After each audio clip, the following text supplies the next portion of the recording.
Egypt emphasizes the urgent need to strengthen global multilateralism.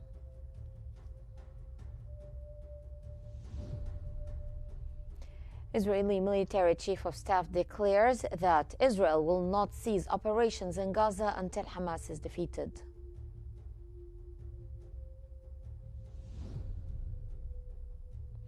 And Iran says negotiation path with US remains open despite everything.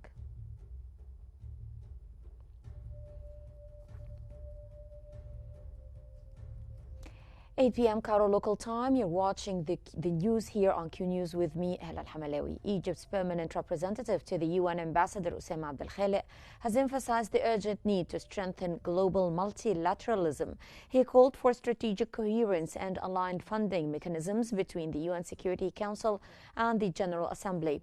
Highlighting the importance of renewed partnerships, he stressed their critical role in advancing peace and security worldwide for humanity's benefit.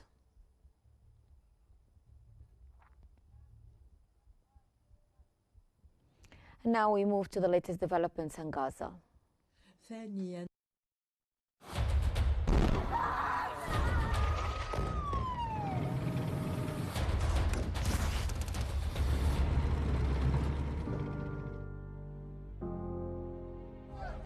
والله العظيم ولا حبة رز، والله العظيم ولا حبة عدس.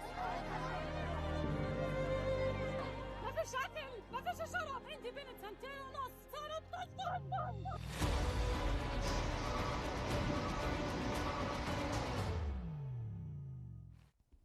Egypt has dispatched its 28th humanitarian aid convoy to the Gaza Strip under the Zad al-Izza, or Provision of Honor, from Egypt to Gaza initiative.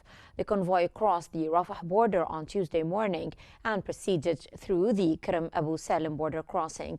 The convoy includes essential food supplies, flour, rice, sugar, oil, canned goods, and infant formula, as well as fuel, medical supplies, pharmaceuticals, and other urgent relief materials. 3 fuel trucks are heading to Gaza as part of the 28th humanitarian aid convoy. Launched by the Egyptian Red Crescent on July 27th, the initiative has delivered thousands of tons of aid to support Palestinians during the ongoing humanitarian crisis.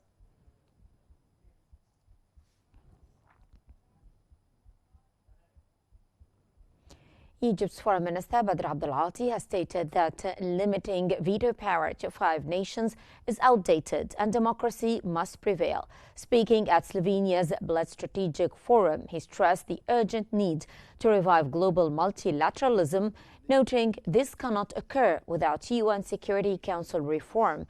Abdel Ati warned that declining global support for multilateralism is dangerous, citing Africa's exclusion from the Council as a major obstacle.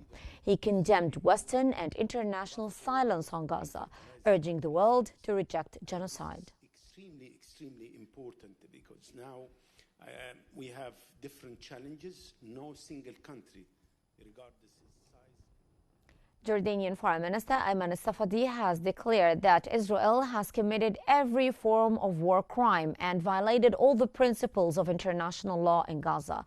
Speaking at Slovenia's Bled Strategic Forum, he stressed that the world lacks the will, not ideas, to address Gaza's crisis, with 2.3 million Palestinians trapped under the siege. Safadi accused Israel of imposing famine, criticized double standards, and called for unified international action. He also condemned some states for violating UN conventions and urged reform of global institutions to revive multilateralism. On the right of the Palestinian people to exist, we would have had peace in the region decades ago. So this is where we are. Israeli military chief of staff Eyal Zamir has declared that the Israeli military will not cease operations in Gaza until Hamas is defeated, vowing to eliminate all the safe havens for Hamas. Zamir pledged to intensify military efforts to secure victory. Meanwhile, Israeli media reported that Israeli Prime Minister Benjamin Netanyahu instructed his cabinet to remain silent on West Bank annexation plans, fearing U.S. President Donald Trump's reaction. That comes as the Israeli army is preparing to broaden its offensive in Gaza.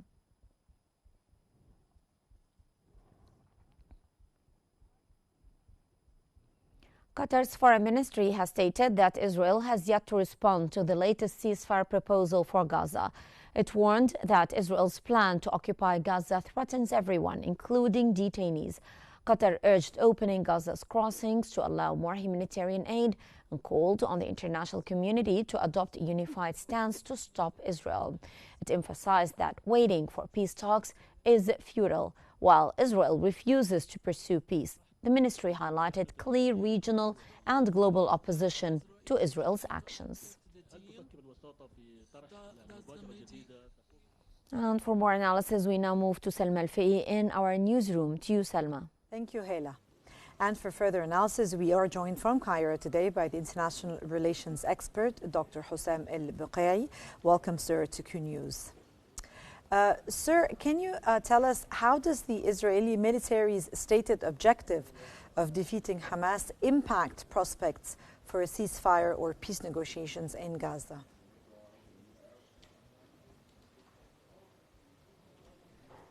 Of course, the Israeli Prime Minister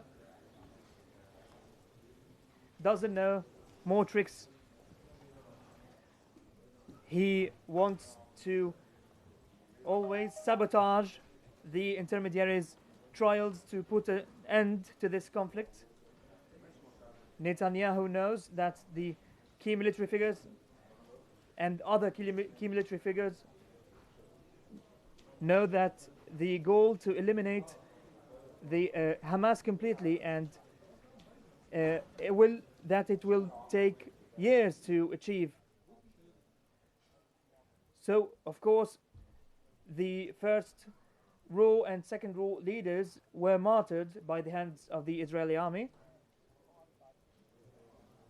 Also, after the blockade and the stoppage of the support which Hamas used to get, because of what happened in this war in the end of the 2024, the previous year. But Hamas was controlling the Strip for 20 years.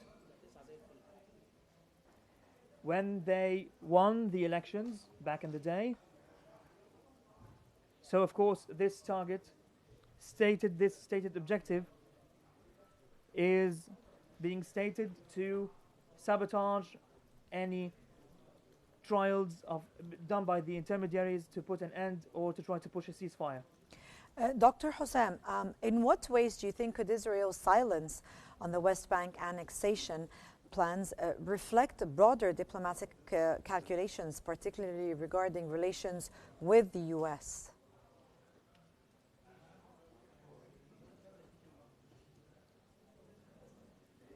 I want to say that the Gaza Strip, now the West Bank is suffering what Gaza has been suffering for years, and the international press and media is keen to know what happens in Gaza, the catastrophe, those who were martyred. We have now an estimate number of 65,000 who were martyred. But at the same time, and through the course of time, the West Bank also was suffering at the hands of the Israelis. But they weren't too much under the spotlight.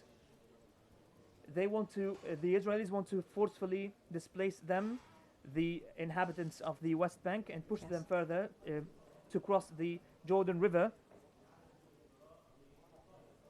They have been talking over the past weeks about annexing the West Bank. The United States, on the other hand, I think, is affiliating itself with Israel's goals. So the only differences that can occur between them are on the tactical matters. Mm-hmm. How do you think, sir, does the U.S. policy under President Trump influence the Israeli decision-making in both Gaza and the West Bank?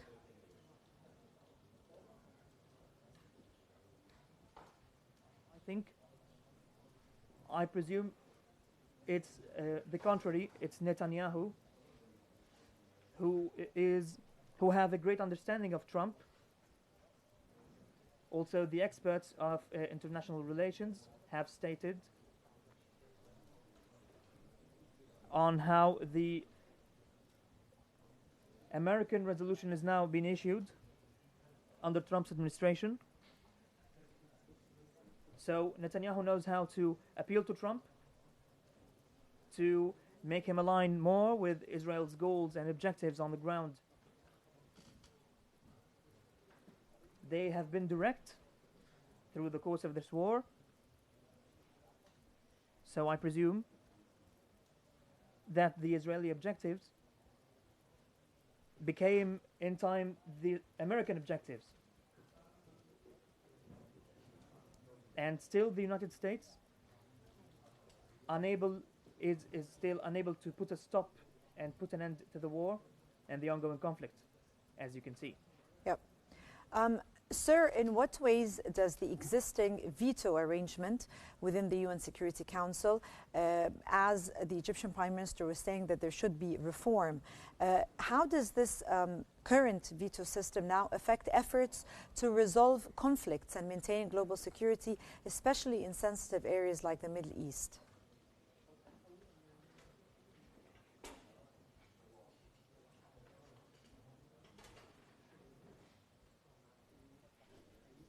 I would like to remind you and your audience that the Security Council is formed of 50 members. The United States, Russia, France, Britain. Yes. These are states holding the permanent membership of the Council. The Security Council, yeah. These are the 5 permanent members. And after the Cold War ended, the Soviet Union and the United States, the Security Council was stopping the collaborations between the two powers since 1945, after the establishment of the UN. The veto has been used more than 90 times in a plethora of issues. Mm-hmm. So all those cases or issues related to Israel, to prevent accountability, and since Israel was established on 1948, the Americans used the veto to prevent the Israeli officials from being held accountable or liable. After October 7th occurred, they used the veto to stop any resolution that can hinder the crimes committed by the Israeli officials or put a stop to it. But in your opinion, what do you think would be the key obstacles and maybe the geopolitical consequences involved in modifying and reforming the Security Council's veto system to either restrict or maybe redistribute the veto authority?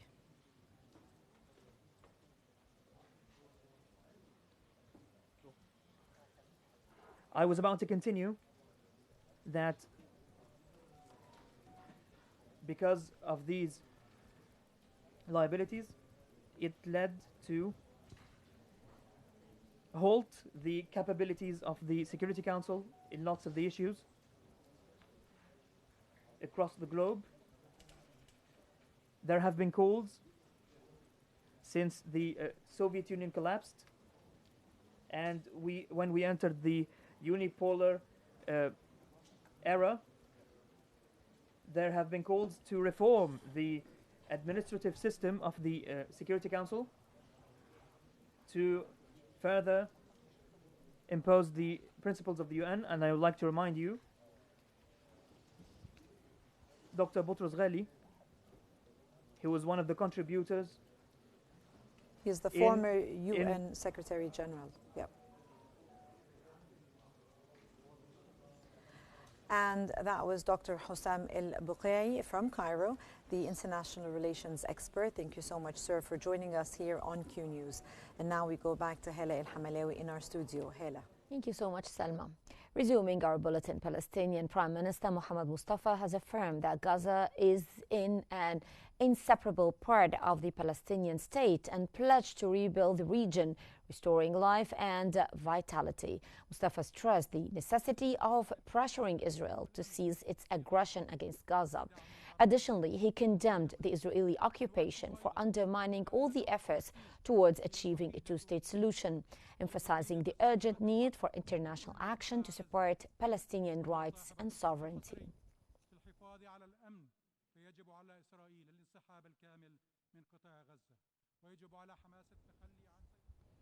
Palestinian Vice President Hussein al-Sheikh has discussed the dire situation in Gaza and the West Bank with Turkish Foreign Minister Hakan Fidan. During a phone call, they emphasized the urgent need to halt the Israeli aggression on Gaza, allow unhindered humanitarian aid, and unify Gaza with the West Bank under Palestinian sovereignty to enable reconstruction.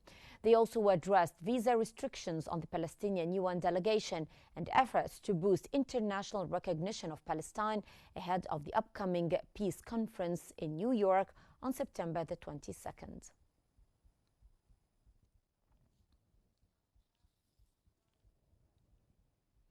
Hamas has called for urgent intervention by the UN Security Council after 2 Israeli strikes in Gaza reportedly killed 21 civilians, most of them children.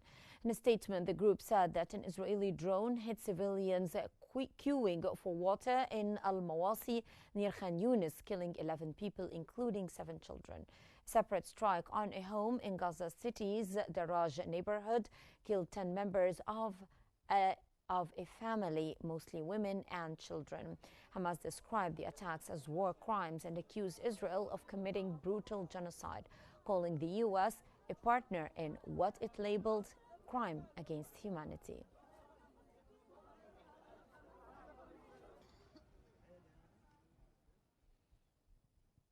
Belgium is set to recognize a Palestinian state at the UN General Assembly. Belgian Foreign Minister Maxime Prévost said that this move is done to mark the condemnation of Israel's expansionist ambitions with its settlement programs and military occupations. Prévost said in a post on X that Belgium will join the signatories of the New York Declaration, paving the way for a two-state solution or a Palestinian state coexisting in peace alongside Israel.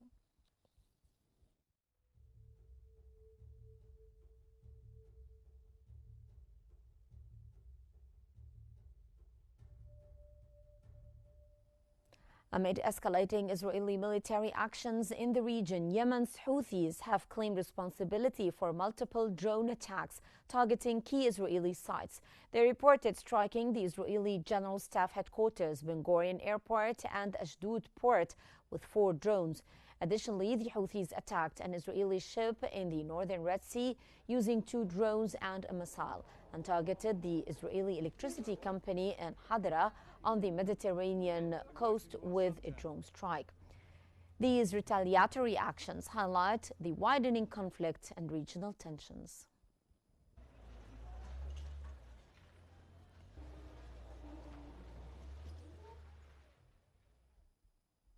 Israeli media has reported that the Israeli military intercepted a drone launched by Yemen's Houthi group. Israeli media reported that a military spokesperson confirmed the Air Force neutralized the drone, adding that no alerts were triggered per standard protocol. Since the beginning of the recent escalating tensions, the Houthis have launched dozens of rockets and drones towards Israel, prompting Israeli airstrikes in retaliation.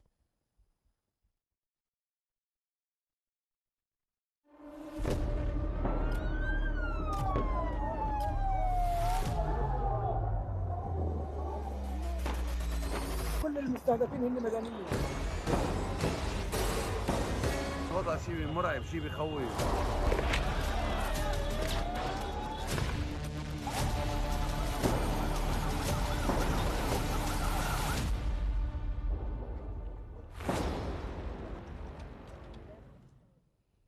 Lebanese President Joseph Aoun has called on all the citizens to join him in rebuilding the nation, emphasizing that he came not to engage in politics but to restore the state.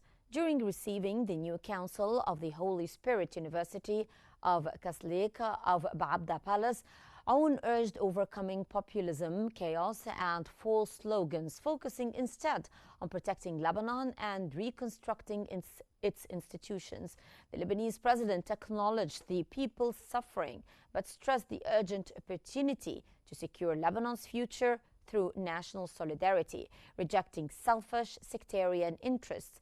He pledged to work hand in hand with all the Lebanese people to revive the country's glory.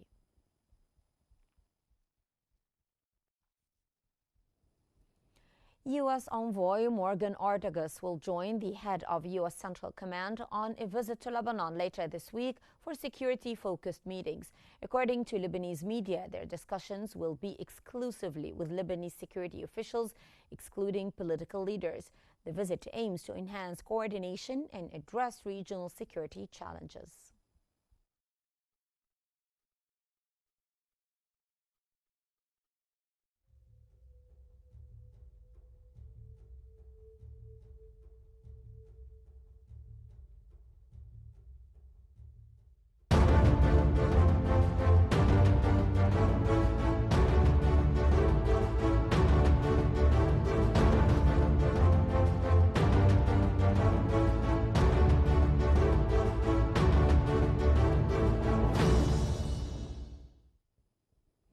A new humanitarian convoy has entered Syria's Swaida, delivering vital aid. The convoy, escorted by representatives from the Red Crescent and the United Nations, consisted of 22 trucks carrying essential supplies to alleviate the suffering of civilians affected by the escalating violence. This humanitarian effort underscores the urgent need for relief amid the ongoing aggression and instability in Syria. That came after the ongoing Israeli airstrikes targeted Syrian territory amid the regional conflict.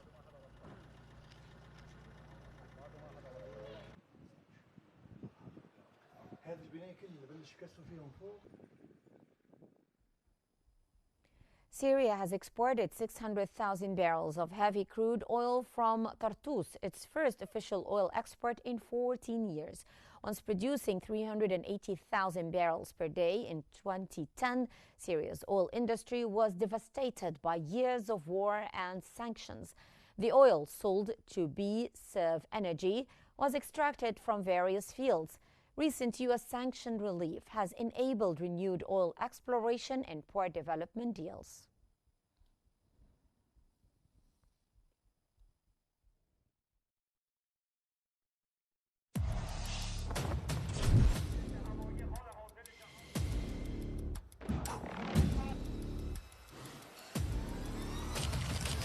We're trying to make a deal so that there's no destruction and death.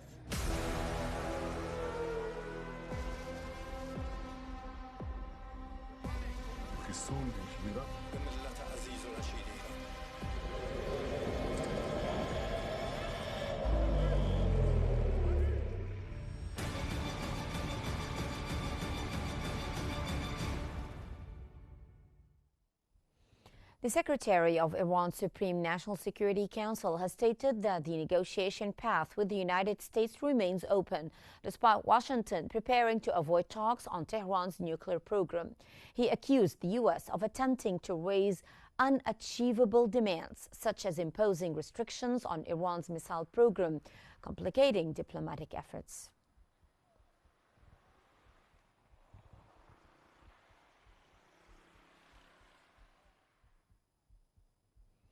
The U.S. Treasury Department has announced new sanctions targeting Iran, aiming to weaken the regime's ability to launch attacks against the U.S. and its allies by targeting Iranian oil revenues.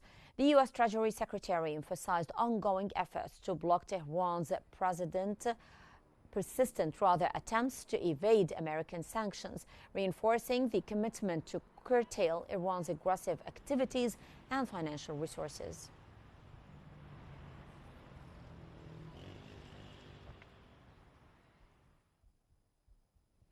Egyptian Foreign Minister Badr Abdelati has met with IAEA Director General Rafael Grossi during the Bled Strategic Forum in Slovenia to discuss regional nuclear diplomacy and bilateral cooperation. The talks focused on Egypt's diplomatic efforts to ease regional tensions and to help revive stalled negotiations between Iran and the United States, especially in light of recent UN sanctions activity. Abdelati emphasized Cairo's push for dialogue and a balanced resolution that supports regional stability. The two also discussed Egypt's expanding use of peaceful nuclear energy, particularly through the Dab'an nuclear power plant project.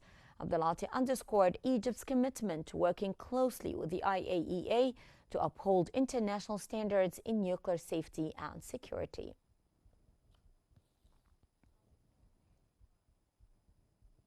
Moving on to Sudan, where the Sudan Doctors Network has reported that 18 people were killed and over 100 injured due to artillery shelling by the Rapid Support on neighborhoods in El Fasher. This comes as the Rapid Support militias have shelled multiple areas in the city, causing significant civilian casualties and widespread distress among local residents.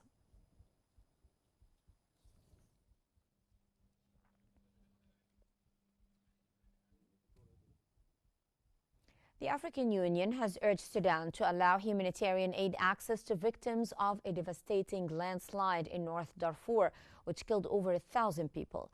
The AU called for a ceasefire between Sudan's conflicting parties to facilitate aid delivery to those affected.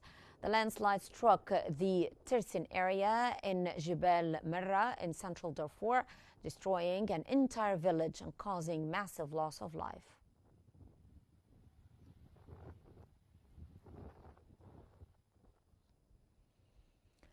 Moving on, Russian President Vladimir Putin has stated that Moscow has never opposed Ukraine's potential EU membership, but views NATO expansion as a different issue. Speaking from China, he dismissed European fears of Russian attacks deeper into Europe as hysteria.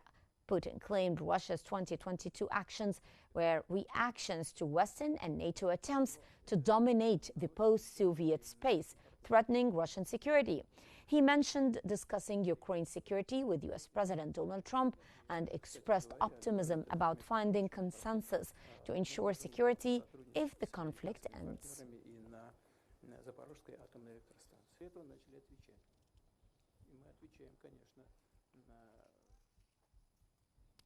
A powerful 6.0 magnitude earthquake struck the mountainous village of Kunar in Afghanistan and killed more than 800 people and injured at least 2,800. In one tragic case, a roof collapsed on a couple while another family lost 2 young sons. Survivors are now sheltering in open fields, too afraid to return indoors. The rescue efforts are being hampered by difficult terrain and poor weather as the government struggles to respond amid dwindling foreign aid and regional deportation crises. The Health Ministry has issued an urgent appeal for international assistance to manage the widespread devastation.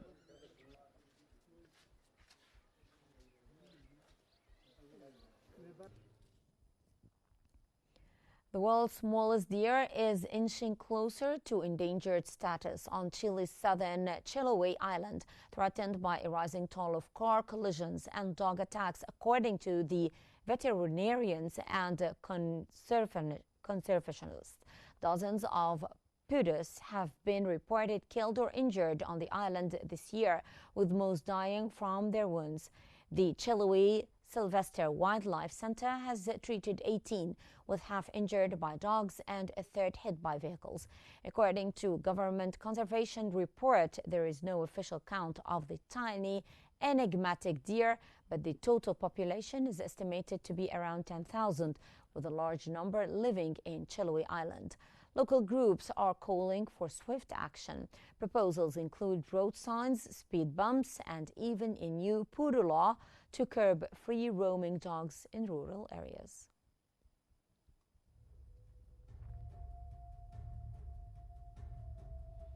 And that brings us to the end of our news bulletin. Here's what we have been covering. Egypt emphasizes the urgent need to strengthen global multilateralism.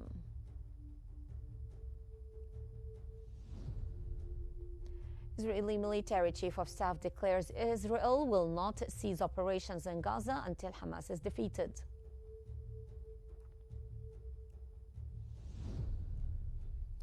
And Iran says the negotiation path with the U.S. remains open despite everything. This concludes our news bulletin for the hour. Don't forget to follow Q News on YouTube, Facebook, X, Instagram, and TikTok at QNewsEG to stay informed. My name is Halal Hamalawi. I thank you so much for being with us. Stay tuned for more updates on Q News.